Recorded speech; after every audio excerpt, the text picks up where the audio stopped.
রাজধানীর শ্যামলীর জাতীয় আর্থোপেডিক হাসপাতাল ও পুনর্বাসন কেন্দ্রে জুলাই গণ অভ্যুত্থানে আহতরা চিকিৎসাধীন না থাকায় সেখানে যাওয়ার নির্ধারিত কর্মসূচি বাতিল করেছেন বিএনপির ভারপ্রাপ্ত চেয়ারম্যান তারেক রহমান। আজ শনিবার ২৭ ডিসেম্বর বিএনপি মিডিয়া সেল এ তথ্য জানিয়েছে। বিএনপি মিডিয়া সেল জানায়, পঙ্গু হাসপাতালে বর্তমানে জুলাই গণ অভ্যুত্থানে আহত কোনো ব্যক্তি চিকিৎসাধীন না থাকায় তারেক রহমানের এই কর্মসূচিটি বাতিল করা হয়েছে।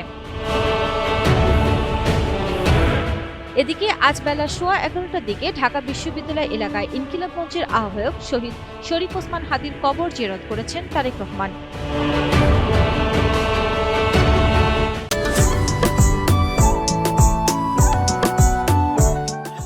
তারেক রহমান আজ নির্বাচন কমিশন কার্যালয়ে যাওয়ার কথা রয়েছে। সেখানে তিনি নিজের জাতীয় পরিচয়পত্র ও ভোটার হওয়ার আনুষ্ঠানিক প্রক্রিয়া সম্পন্ন করবেন।